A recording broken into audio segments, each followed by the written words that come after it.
I see you're wielding Lucky there. That I am. What, is it like your favorite or something? Absolutely. You know the mysterious Magnum's objectively better. I think it's cool.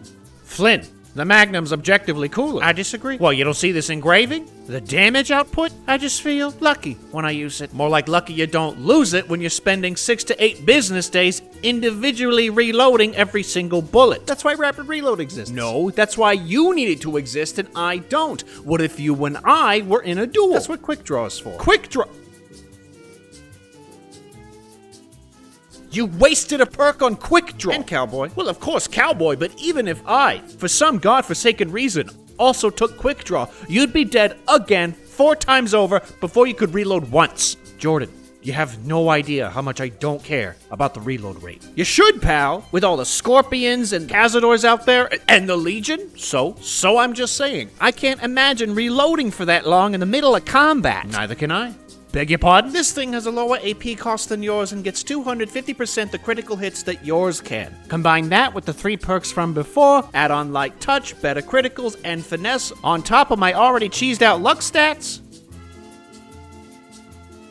When I'm reloading, it's because the fight is over. Okay, but can it do this? Your last card to play is a little sound effect? It's not a sound effect. It's literally the gun. It's literally the gun of the mysterious stranger. It's the gun of a legend. So is mine, pal. Hate to break up your therapy session, but have you considered that gun?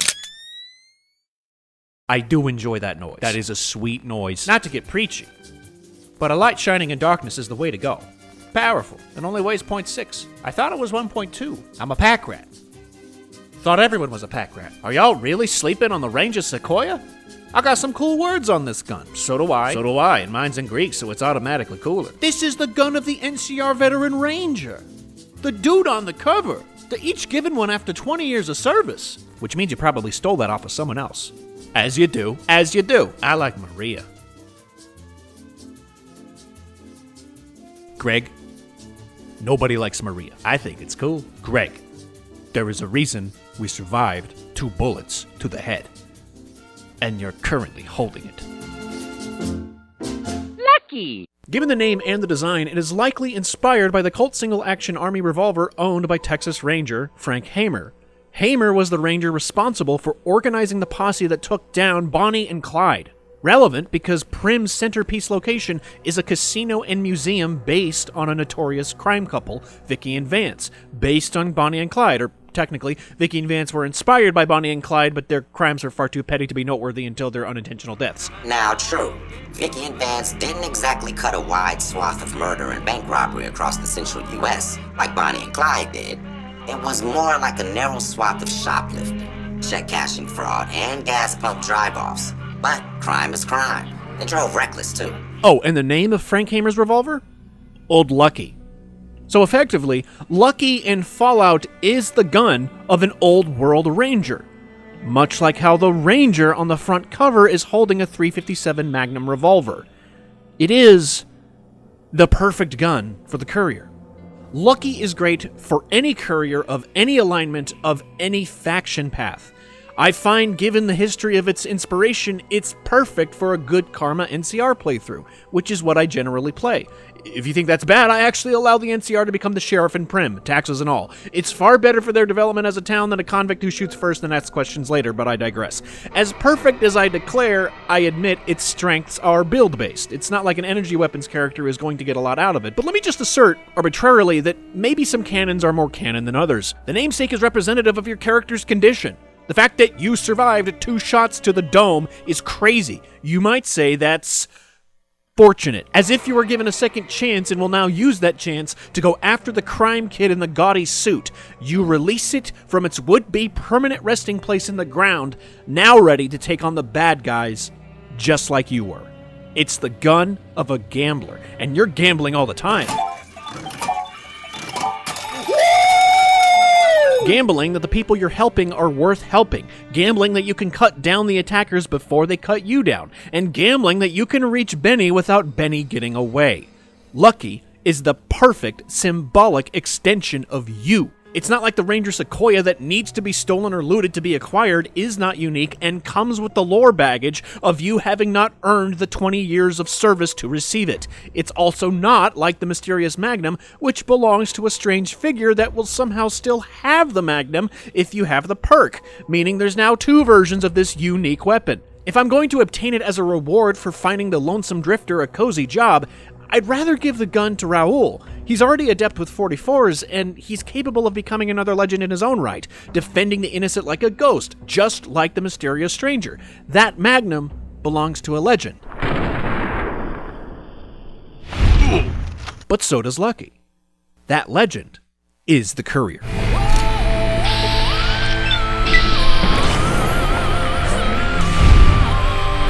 It's possible to get this legendary weapon very early. Lucky resides in a locked safe inside the Bison Steve Hotel on a hard lockpicking difficulty, which is 75 skill points required before you can make an attempt. First, if you build a character with the skilled trait, you'll get 5 points in all skills at the cost of 10% of all experience gained, which is beyond worth it. Even better if you don't have the unofficial patch installed or if you're playing on console, because you can recreate your character once you go far enough away from Goodsprings, and even if you recreate your character without changing anything, you'll gain 5 additional points to all skills. Speaking of Goodsprings, I recommend taking your time there, doing the full tutorial quest, saving the water gatherer, hunting the geckos to search for that girl that doesn't exist. Sorry I tricked you, but thanks for clearing out the gate. And most importantly, deciding the fate of the town for the quest experience.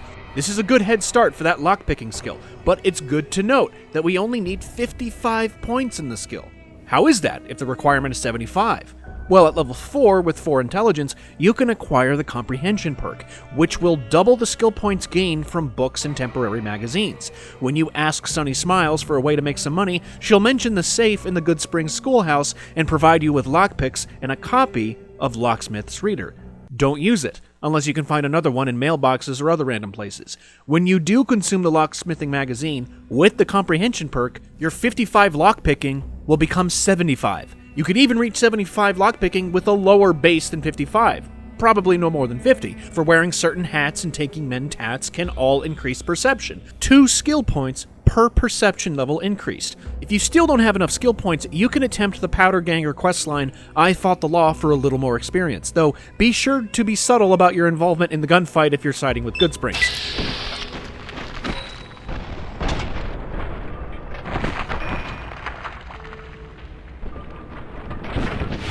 Once you're at the safe behind the register in the Bison Steve and Prim, load up on hat and stims if you need it, read the magazine, and make your attempts until, ka-ching, you are now the proud owner of Lucky.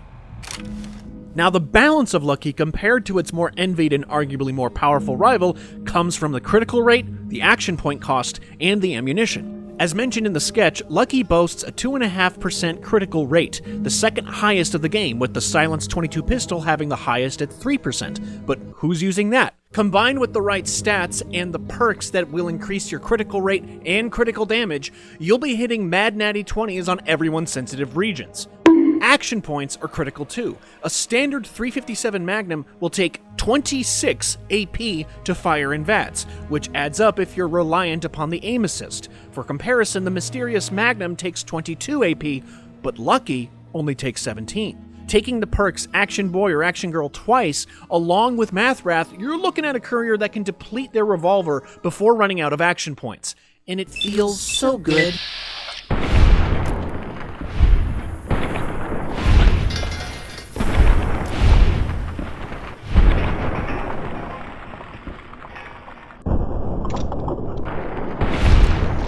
Blow your head clean off.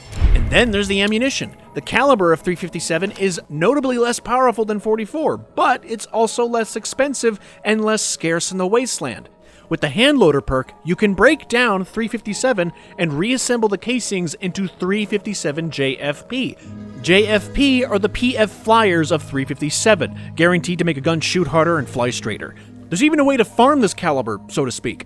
In the Dead Money DLC, you can find for the vending machine a code that lets you exchange Sierra Madre chips for the ammo. After you beat the DLC, you'll be sent back to the bunker where a vending machine is present, along with the safe that every few days gives you chips.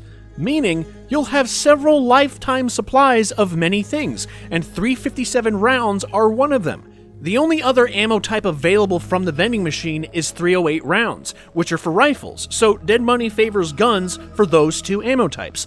Lucky is lucky for having an endless supply of its ammo type, so it beats the mysterious Magnum on top of all the other handguns in ammunition accessibility.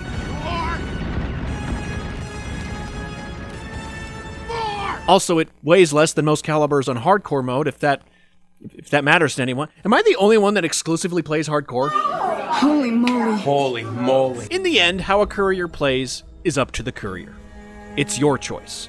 Make the one that makes sense. After all, we all make choices.